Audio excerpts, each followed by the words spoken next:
अच्छा बच्चों, राधे राधे। अब हम जो है 12th क्लास की अपनी हिंदी की पढ़ाई की तरफ चलते हैं। सबसे पहले वीडियो में हमने जो किताब लगी हुई है आर ओ के जो है प्रथम खंड, जो काव्य खंड दिया हुआ है, उसमें पहला पार्ट हमारा हरिवंश राय बच्चन जी दिए हुए हैं। हरिवंश राय बच्चन बहुत अच्छे लेखक रहे हैं, जिन्होंने अपनी अनेक तरह की कविताएं, डायरी, नाटक, कहानी, आत्मकथा अनेक विधाओं में उन्होंने लेखनी चलाई है। लेकिन सबसे बड़ा इनका जो रूप है देखा जाता है वो विख्यात हैं हमारी कविताओं के लिए। जानते होंगे हरिवंश राय बच्चन हमारे अमिताभ बच्चन हैं, उनके जो है पिताजी थे, बहुत अच्छे कवि थे। तो उनका जो है हमारा जो पाठ है वो आत्म परिचय दिया हुआ है। वैसे वो जो है हालावादी कवि कहलाते हैं। हाला का मतलब है शराब से। उन्होंने मधुबाला, मधुशाला, मधुकलश ऐसी अनेकों जो है कविताएं लिखी हैं, जिनके माध्यम से एक जो है समाज को बड़ा अच्छा दृष्टांत दे करके उन्होंने अपनी बात को समझाया है कि ये पूरा संसार क्या है, एक जो है मधु का, शराब का कलश भरा हुआ है। इसमें जो है जो व्यक्ति हैं वो आपस में एक तरह के हम लोग उसको उपयोग करने वाले व्यवहारी जीव हैं, और जो हमारी जो भावनाएं हैं वो सब हमारे जो है हाला या जो है शराब का सेवन करने वाले व्यक्ति हैं। खैर उनको छोड़ते हैं, हम इसमें अपना आत्म परिचय, इस पाठ का जो है जो शीर्षक है उसका नाम है आत्म परिचय। आत्म परिचय का मतलब होता है अपना परिचय स्वयं देना, अपने दिल की बात कहना, अपना वर्णन करना आत्म परिचय कहलाता है। उन्होंने आत्म परिचय दिया कि मैं संसार में क्या हूँ क्या नहीं हूँ। तो पढ़ते हैं, मैं जग जीवन का भार लिए फिरता हूँ, फिर भी जीवन में प्यार लिए फिरता हूँ। हरिवंश बच्चन जी कहते हैं मैं इस जग जीवन में, इस संसार रूपी जीवन में, क्यों जो भी व्यक्ति जन्म लेता है उसको यहाँ जो है ज़िंदगी तो गुजारनी होती है, सुख हो दुख हो किसी तरह से ज़िंदगी जीनी है। तो कह रहे मैं इस जग जीवन में आकर के एक भार सा लिए फिरता हूँ, बड़ा बोझ सा बनकर लगता हूँ। मेरे मन में आता है मेरी ज़िंदगी ये बेकार है, फिर भी जीवन में प्यार लिए फिरता हूँ। फिर भी मेरा अपना सिद्धांत है, मैं अपने जीवन में ज़्यादा से ज़्यादा लोगों से जो है प्यार करने की सोचता हूँ, ज़्यादा से ज़्यादा लोगों को जो है प्रेम रखना चाहता हूँ कि कितने लोगों को मैं जो है प्रसन्न कर सकूँ अपने प्रेम के द्वारा। कर दिया किसी ने झंकर जिसको छूकर, ये ज़िंदगी क्या है, एक मशीन के समान है, जिसमें जो है जैसे बिजली अगर चली जाए तो पंखा बंद हो जाता है, बिजली करंट आ जाए एकदम जो है पंखा वगैरह चल जाता है। तो हमारे शरीर के अंदर भी एक ऐसी जो शक्ति है जिसने हमारे प्राणों को चला रखा है। वो सांस जिस दिन निकल जाती है व्यक्ति मृत्यु को प्राप्त हो जाता है।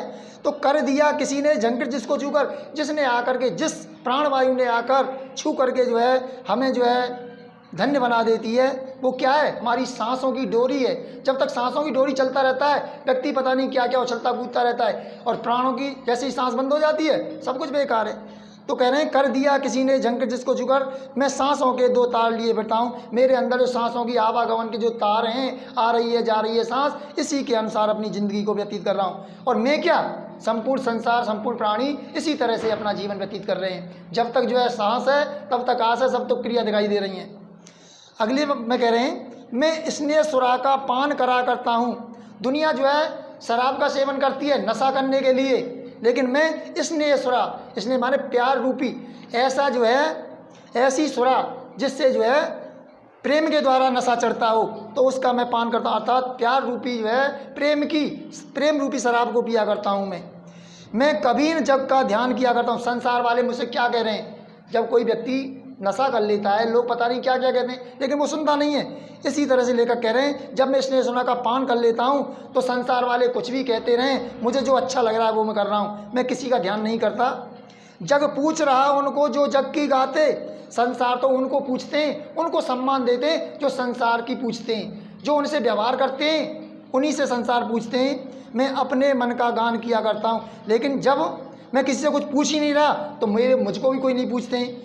मैं अपना जीवन एकाकी रूप में बिताना चाहता हूँ। मैं अपने मन का गान किया करता हूँ, और मेरे मन में जो आता है मैं उसी को गान करता रहता हूँ। कविता के माध्यम से, कहानी के माध्यम से, अपनी जो है उपन्यास या जो है जो भी मैं लिखने का कार्य करता हूँ उससे अपना जो है मन के गानों को किया करता हूँ। अगली में कह रहे हैं मैं निज उर के उद्गार लिए फिरता हूँ। उर माने हृदय, मैं अपने हृदय के जो उद्गार हैं, जो मेरे विचार उठ रहे हैं, जो मेरी भावनाएं उठ रही हैं, उनको ही मैं लिए फिरता हूँ। मैं निज उर के उपहार लिए फिरता हूँ। मैं अपने हृदय से जो भी उपहार दे सकता हूँ, जो भी लोगों को अच्छी बातें दे सकता हूँ, ज्ञान की बातें दे सकता हूँ, उनका एक उपहार स्वरूप देता रहता हूँ। किसी के लिए जो भी मैं बन सकता है, जो भी अच्छी बातें बता सकूँ, जो भी अच्छा मैं व्यवहार कर सकूँ, उसको मैं जो है करता रहता हूँ। है यह अपूर्ण संसार मुझको भाता। सब लोग जानते हैं संसार अपूर्ण है, असार है, अर्थात संसार जो है असार है, कोई सार नहीं है, संसार बेकार है। लेकिन फिर भी मैं स्वप्नों का संसार लिए फिरता हूँ।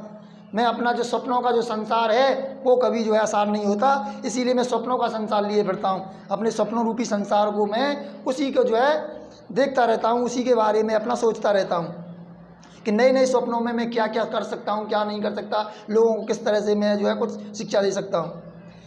अगले में कह रहे हैं, मैं जला हृदय में अग्नि दहा करता हूँ, सुख दुख दोनों में मग्न रहा करता हूँ। मैं जला हृदय में अग्नि, मैं अपने अंदर अग्नि को जला करके, जब लोग पता नहीं अनेक तरह की जो है बेकार की बातें करते हैं, संसार की बातें करते हैं, तो मुझको उनको सुनकर के बड़े कष्ट होता है मेरे दिल में। और लेकिन मैं उससे बाहर किसी से कुछ नहीं कहता, स्वयं दहा करता हूँ, अपने आप ही उससे जलता रहता हूँ। देखो संसार वाले लोग हैं किस तरह की जो है किसी की बुराई कर रहे हैं, ईर्ष्या कर रहे हैं, निंदा कर रहे हैं, या किस तरह की बातें कर रहे हैं। सुख दुख दोनों में मग्न रहा करता हूँ, इसीलिए चाहे सुख हो या दुख हो, दोनों अवस्था में मैं अपने आप में आनंद युक्त होकर के मग्न रहता हूँ। जग भव सागर तरने को नाव बनाए, ये संसार वाले क्या हैं, इस भव सागर को, संसार रूपी सागर को पार करने के लिए नाव बनाते हैं। नाव बनाने का मतलब है ईश्वर का ध्यान करना कि भाई जैसे एक नदी होती है, उसको पार करने के लिए किसी भी नाव का सहारा ले सकते हैं, ऐसे ही संसार रूपी जो सागर है उसको पार करने के लिए हम किसी भी धर्म का, किसी भी मत का, हिंदू मुस्लिम सिख, जो भी अपने स्तर से जो है भगवान का भजन करते हैं, वो उनकी एक तरह की नाव होती हैं। तो जग भव सागर तरने को नाव, ये संसार वाले इस भव सागर को पार करने के लिए अनेक तरह की नाव बनाते हैं। अनेक तरह के गुरुओं के द्वारा गुरु मंत्र लेकर के, जैसे भी पूजन के दृष्टि से अनेक तरह से जो है नाव बना करके पार करना चाहते हैं। लेकिन मुझको उनकी परवाह नहीं है, क्योंकि मैं भव मौजों में मस्त हुआ करता हूँ। मैं तो संसार की भव सागर की जो मौज हैं, संसार की जो क्रियाकलाप हैं, उनमें ही मस्त बहा करता हूँ। जैसे नदी में बहते रहते हैं, ऐसे ही वो कह रहा है मैं तो इस भव सागर की जो है धारा में ही मस्त होकर के बहता हूँ। मुझे कोई परवाह नहीं है पार जाऊँ या न जाऊँ, लेकिन मैं बहता रहूँ। मैं यौवन का उन्माद लिए फिरता हूँ, उन्मादों में अवसाद लिए फिरता हूँ। यौवन अवस्था, जवान अवस्था को यौवन बोलते हैं। जब युवावस्था आ जाती है तो व्यक्ति का ना उन्माद हो जाता है, थोड़ा घमंड सा हो जाता है, मेरे अंदर इतनी शक्ति है, माता में तब क्या कर सकते हैं, ये मेरा पड़ोसी क्या कर सकता है, मेरे बराबर थोड़ी है, तो ये उन्माद कहलाता है। तो मैं यौवन का उन्माद लिए फिरता हूँ। मैं हालांकि युवावस्था में हूँ और मेरे अंदर उन्माद भी है थोड़ा, लेकिन फिर भी उन्मादों में अवसाद लिए फिरता हूँ। उन्मादों में व्यक्ति प्रसन्न होता है, लेकिन मुझको जो है इन उन्मादों को देख करके कि मेरे से जो है कि जवान अवस्था में कोई गलत काम न हो जाए, इसलिए मैं अवसाद लिए फिरता हूँ। अवसाद माने दुखों को लेके फिरता हूँ, क्योंकि जवान अवस्था जो होती है अनेक दुखों का कारण बना देती है। पता नहीं किस स्थिति में आकर के किस दुख में वो डाल सकती है, इसलिए सावधान रहेंगे। मैं दुखी रहता हूँ उससे।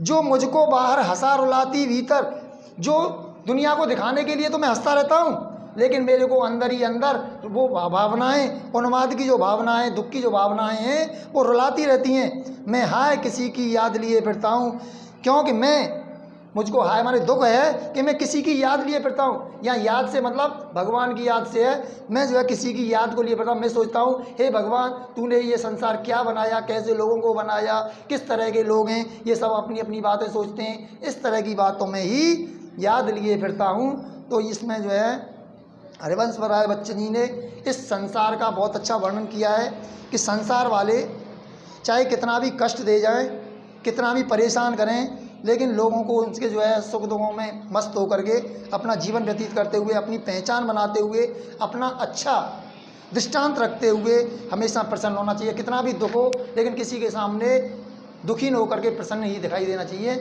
ये इन बातों में उन्होंने अपने भावों को निहित किया है।